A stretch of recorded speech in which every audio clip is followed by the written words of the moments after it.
Hey, sorry to chuck this in, but just finished recording and wanted to do a quick shameless promo and cut it into the video. I've been stuck at 13 subs for a while, so if you don't mind subbing, help a brother out, be greatly appreciated.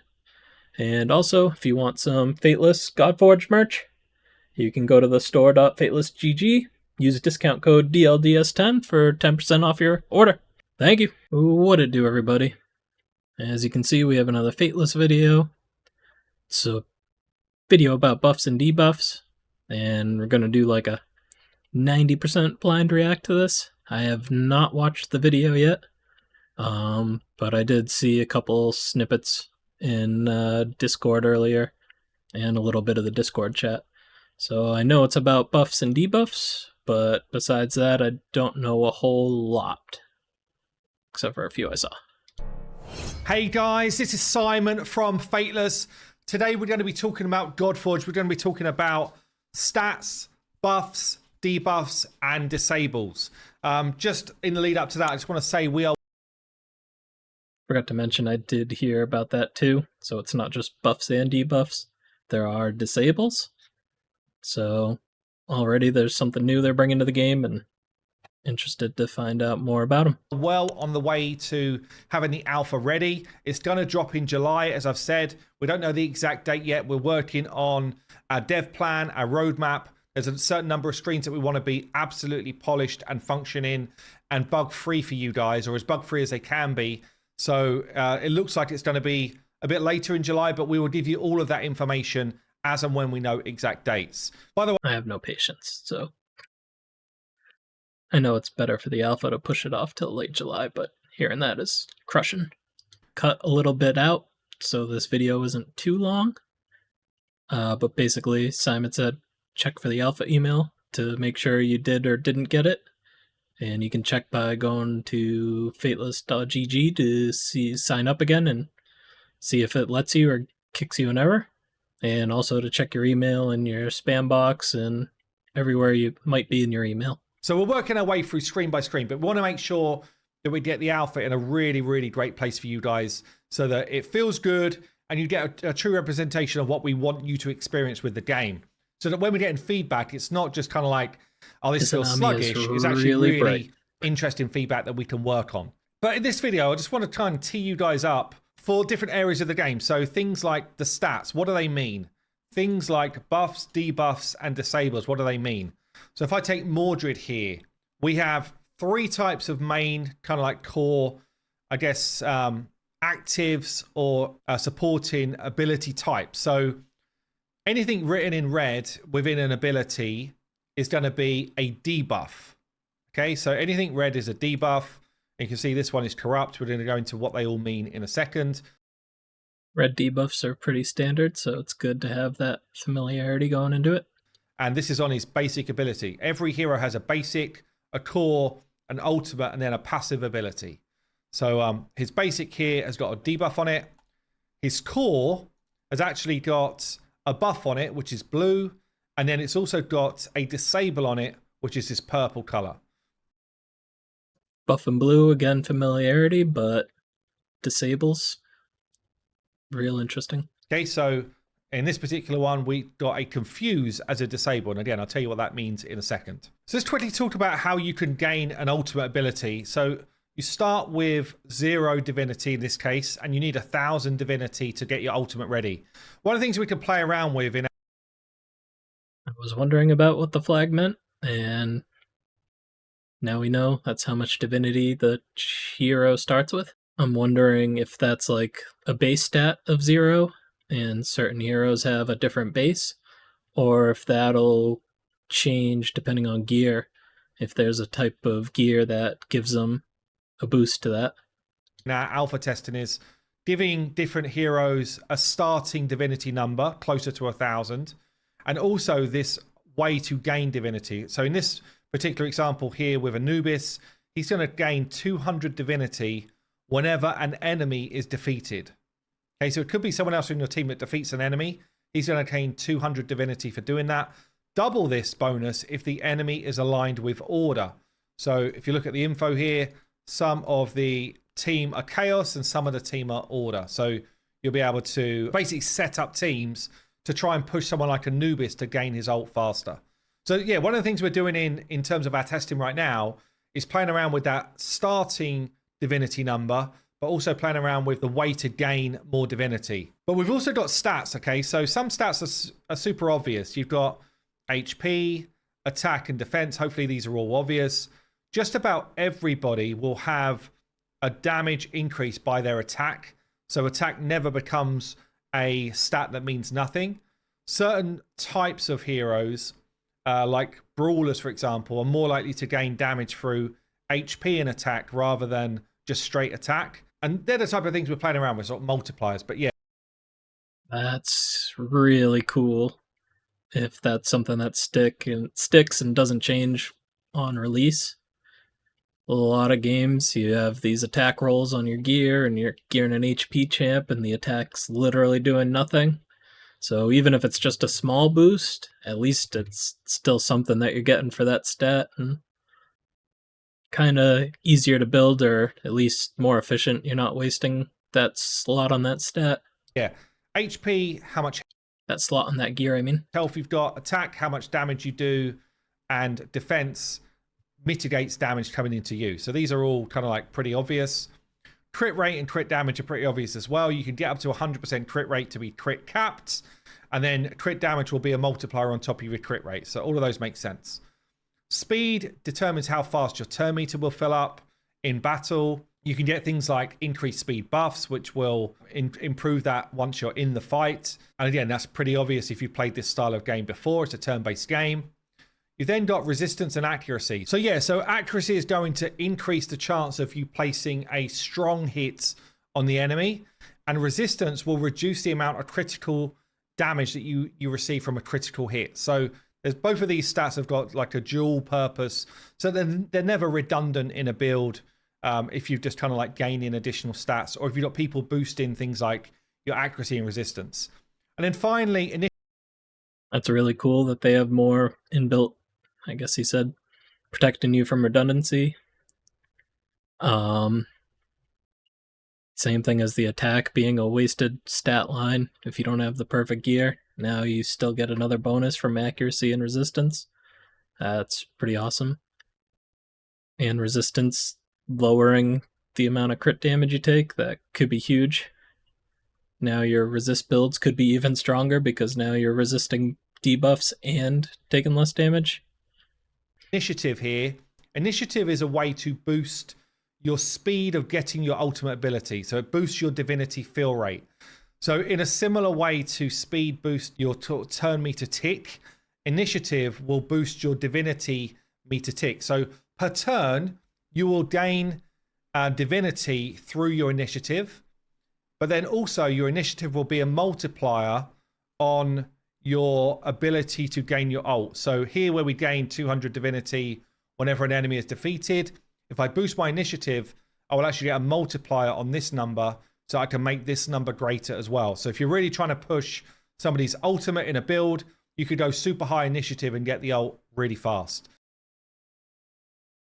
Don't know if I ever actually said it in a video, but had a feeling initiative led to...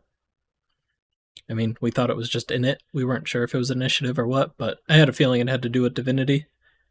They had a lot of talk about how you can build your heroes for speed to go fast, or you could build your heroes to get their ultimates fast. So it kind of makes sense that that stat is for boosting your divinity. What was totally unexpected was what he just said, where you can, if I bring it back a bit, you can boost your divinity here. That's pretty crazy. Should get some real good boost on divinity, and again, even more flexibility and ability to get creative on these builds. It's going to be so interesting gearing in this game. Defeated. If I boost my initiative, I will actually get a multiplier on this number, so I can make this number greater as well. So if you're really trying to push somebody's ultimate in a build, you could go super high initiative and get the ult really fast. And there will be other ways to boost things like initial ultimate ability. Things like weapons will have passives on them, will help you do that. And they'll also have stats to help you build these out. So hopefully that gives a pretty decent overview of stats. let's talk about buffs and debuffs and disables. So let's talk about the different status effects then. We're going to run the way through this. Henry's pulled this together for us because it's not in game just yet as a screen, but we've got some pretty obvious stuff. So things like accuracy up, accuracy down. Pretty obvious. It's just going to boost your accuracy stat. There are 3 different ranks to both of those. We have got, I guess I'll go down buffs first. We've got attack up, increases your attack in battle. Barrier, absorbs incoming damage equal to the strength of the barrier before depleting HP. So it's basically going to be like a shield effect. Defense up increases our defense. Immortal, HP cannot be decreased below 1. And then once it triggers, you'll lose this effect, or you'll lose a stack of this effect. Initiative up increases our initiative stats, so that's our ability to gain ults, meter or divinity. Intercept redirects an attack to the hero that placed intercept. And again, once it triggers, the duration is reduced. It's not in game just yet as a screen, but So far, nothing too crazy on the buffs. He's going by buffs first, so we'll kind of ignore all this interesting stuff over here. Where's where he scrolls down? Barrier basically sounds like a shield. Interesting how barrier and shield are going to be different. Because you can see over here, I know I said ignore the debuffs, but deals double the shield and barrier, so you have 2 different buffs. A lot of standard stuff for buffs. Your immortal is your typical unkillable. We already saw attack up, accuracy up, defense up. Initiative up is basically a speed up, but for divinity. Intercept is, it sounds kind of like a taunt. But like, for example, raid, the taunt only redirects champions A1 in that game. And this sounds like any attack to the hero is going to get intercepted, so that's really cool. Can get your tanks taking hits. That's really interesting.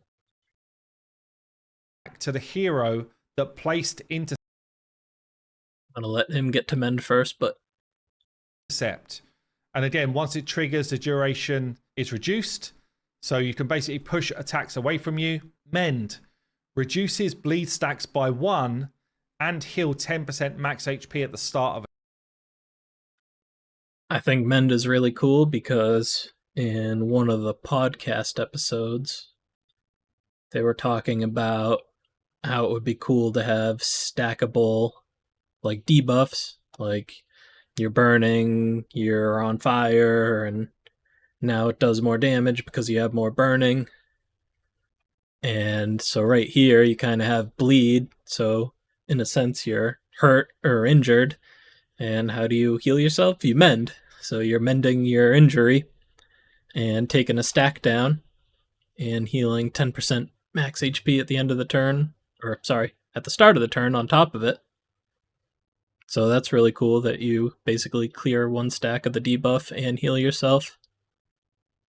I know I'm doing a bad job of ignoring the debuffs, but you can see here stacks up to 10 times, so you could have 10 stacks of bleed on there. And gonna need a lot of mending to get rid of that. From you. Mend. Reduces bleed stacks by 1 and heal 10% max HP at the start of a turn. Phoenix. Instantly revive upon death with 100% turn meter and HP. It's pretty damn insane, actually. That is insane, having full health and full turn meter. You basically revive on death and get to go right away. We'll see how the turn meter works exactly like that, but that's huge. He's about to talk about it, but Protect looks like your typical ally Protect. That one might need looking at. Protect. Ally who places this buff takes damage for someone instead, so basically protecting one of your teammates. Radiance. Reduces and reflects a percentage of attack damage received. Reflect the next non-resisted debuff received. So you push. That's interesting. Usually in games reflects the damage back, but instead it looks like Radiance reflects the attack damage, and reflect just reflects debuffs. Reflect the next non-resisted debuff received. So you're pushing debuffs back at someone. Resistance up just increases your resistance stat. Retaliate, counterattack enemy attackers when hit. Sharpen increases your crit damage stat and your strong hit. This is interesting. I want to know more about strong hits, and I'm assuming if there's strong hits, there's weak hits. Because some people were wondering if strong hits were the crit hits, but if you have crit damage and strong hit damage, it sounds like they're separate still. Damage. Shield absorbs incoming damage equal to the strength of the shield before depleting. Shields cannot stack or be increased. Is that the difference between... Sorry, going back to the beginning. Okay. I totally glossed over that line at the beginning. Barriers can stack and be increased. So that's cool. So you can make barriers stronger, and that's the difference between barrier and shield. Shield is more of a buff that'll run out, and you can't stack or increase it. And I broke the video. Act or be increased. So we've got speed up, which is pretty obvious. Stalwart, immune to disables. So duration is reduced when receiving a disable. So let's say someone tries to put a sleep on you or something, it will just remove a stack of Stalwart from you. Vanish. I'm interested in how Stalwart will work. Obviously, like the start is obvious. You're immune to a disable, and when you receive a disable, it'll knock the duration down. But it says removes a disable on initial placement. So does that mean you just don't get the buff?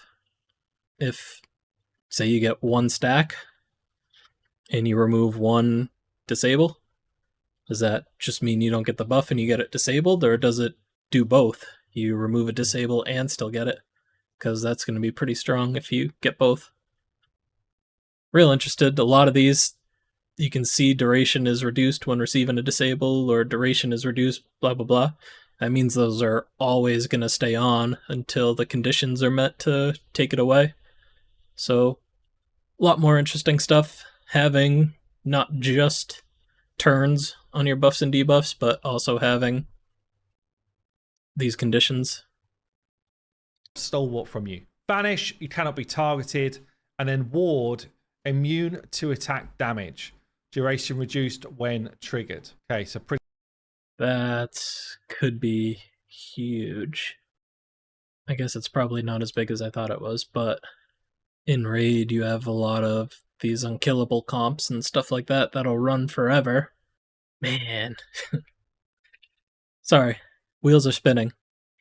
So I think for as far as your builds go on offense, this might not be a huge deal, because you can still speed tune to keep renewing the buff before it wears off and you take damage. But thinking again back to Raid's goddamn Faction War stages where you have that goddamn Paragon, the stupid unkillable, and you look away from the screen, go do something else, and you have a half-hour battle on your hands. Well, now, as long as you're fast enough to reduce the duration, you're not going to run into that issue. So, as far as your builds, I don't think it'll make a huge difference because you can still speed tune. But for attacking defenses in the game, or I should say waves in the game, I think that's huge. I mean, that's going to cut down on so much annoyance. Okay, sorry. I have some terrible fast-forwarding and rewinding skills, so had to quickly cut and get back on track. The debuff, so accuracy down is pretty obvious. Acid, so it disables armor sets and deals 5% max HP damage at the start of a turn. Deals double damage to shields and barriers. So basically this is a way to disable sets that are annoying or basically like locking you out or something. Ether burn. Damn, stop going so quick. That's another huge one. Being able to disable armor sets. And then 5% max HP damage is nice. And also deals double the shield and barrier. Man, there's so many crazy buffs and debuffs. But yeah, this is one of the ones I saw earlier, and I was wondering if Disable's armor sets really was disabling the set skills, and he just said it was. So that's huge. I don't know, as far as the starters go, if that changes my opinion on Lady Jacques, because I don't know what the waves will be considered for having sets of armor. So as far as wave clearing, I don't know if that will really impact Ramses that much. So basically, this is a way to disable sets that are annoying or basically like locking you out or something. Ether Burn increases the target's chance to weak hit and reduces divinity by a percentage depending on the level on all heroes of the team. That's awesome. It's not a huge chance to increase the chance to weak hit. But reducing the divinity on all heroes on the team, that's pretty crazy. Again, it's not a huge percent, but just the fact that it does everybody for the divinity, that's seems pretty strong. Divinity by a percentage depending on the level on all heroes of the team. Attack down, pretty obvious, reduces their attack. Banish. This one's not on many heroes because it's crazy.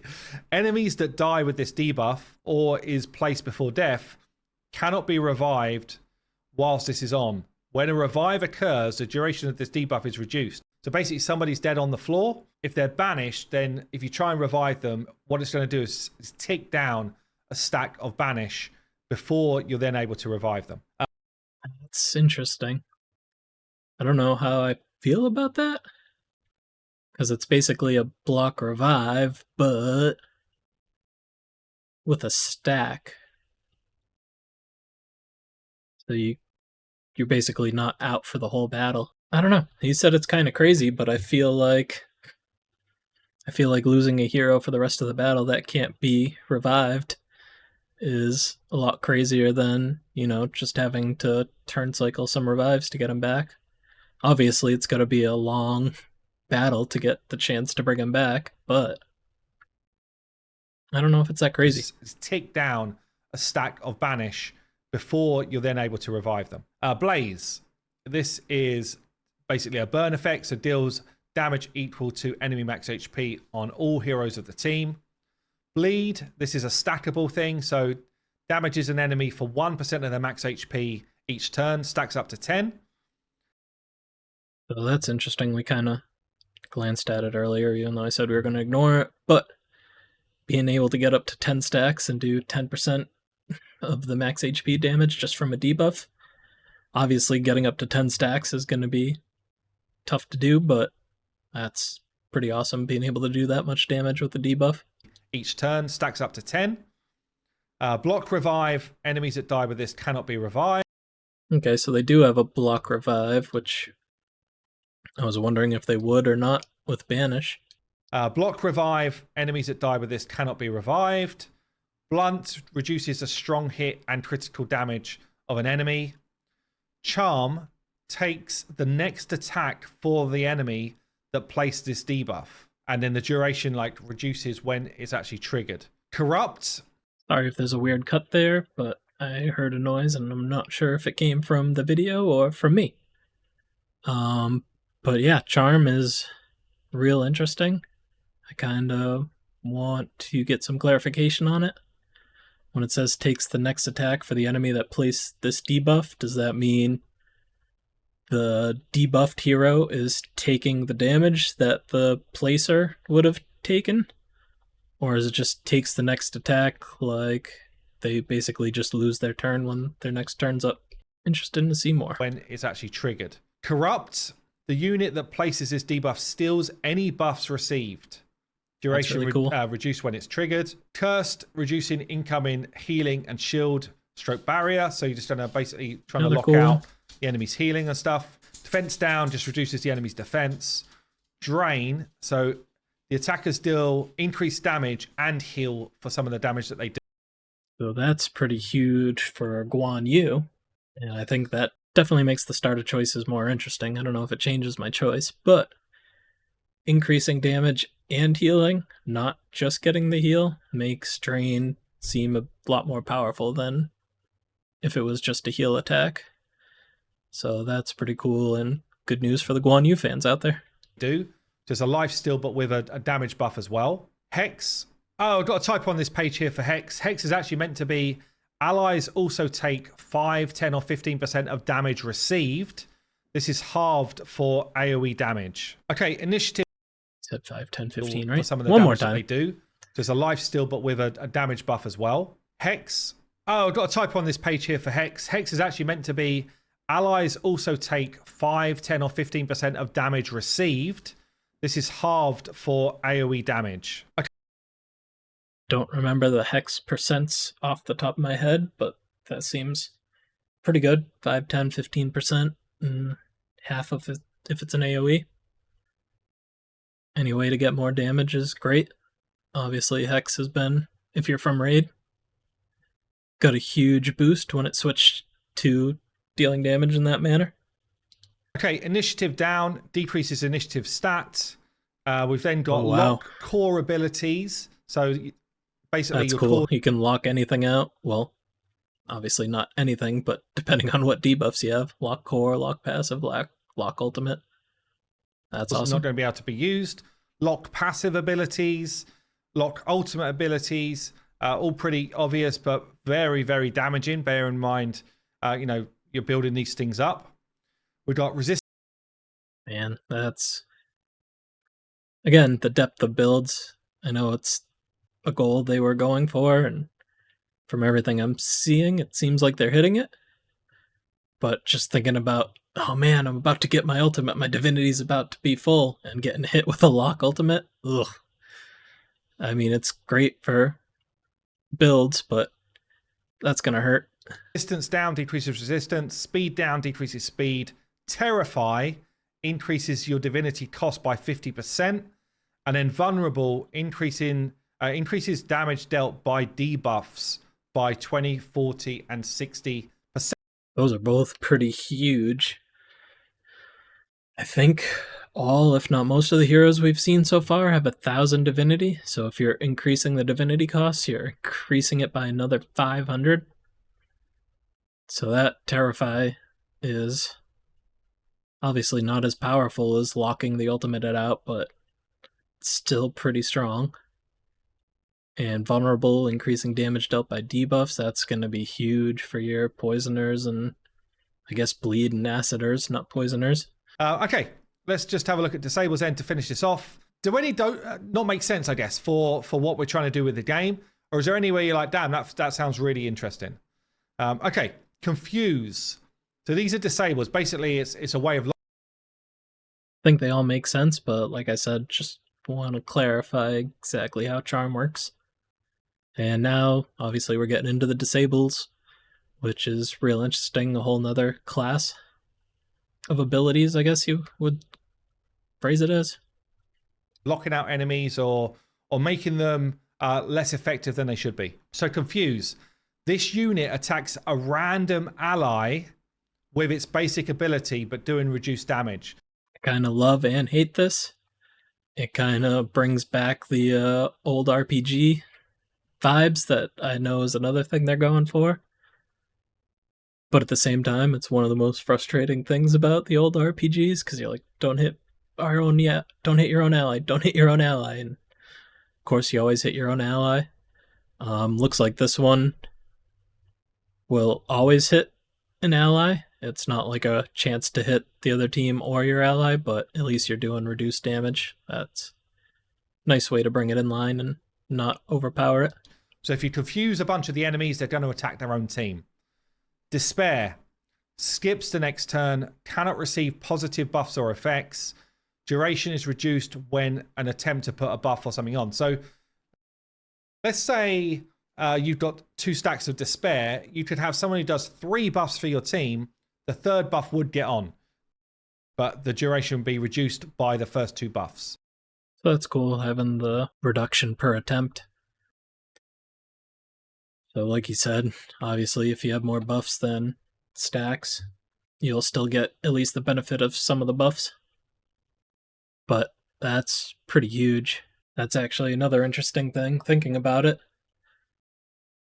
is if you do have, say, Simon's example, 2 stacks, and they place 3 buffs, I'm assuming you're not going to skip your next turn. So not only do you get one of the 3 buffs, now you still get your turn. You don't have the negative effect of skipping your turn. So it's going to be a lot of interesting builds. I keep repeating it, but true. Third buff would get on, but the duration would be reduced by the first 2 buffs. Freeze. Skips next turn. Incoming turn meter fill effects are also reduced. Morph. I like that version of freeze better than the usual version where you take decreased damage. Because now obviously it's a disable, not a debuff, but your disable isn't causing you harm placing it. And turn meter effects reduced by 50% is pretty strong. Now there's even less of a chance of them getting around and clearing that freeze. Increases hero's battle attack stat by 20, 40, or 60%. Petrify skips the next turn. Divinity effects are reduced. Sleep skips the next turn. Incoming damage from attacks is increased, and the duration reduces when you're attacked. So that's cool.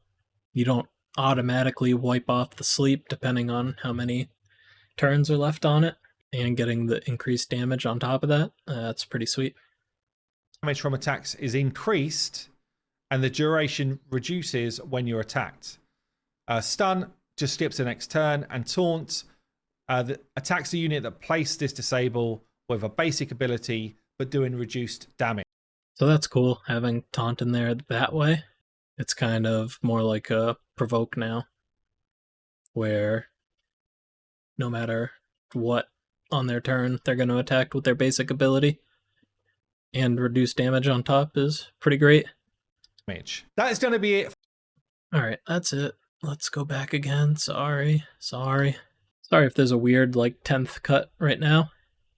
I kind of zoomed up to morph and had one line of thought and then realized it's a disable, so that's gotta be a typo. Morph increases hero's battle attack stat by 20, 40, or 60%.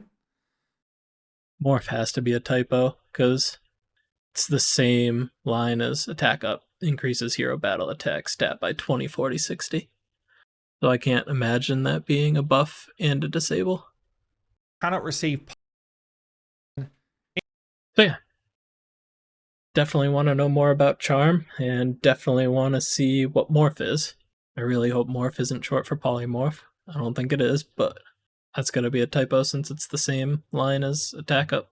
That is going to be it for the different status effects we've got in. There will be other cool stuff on weapon passives and that type of thing. So there's going to be other things to learn as we get into the alpha experience and beyond.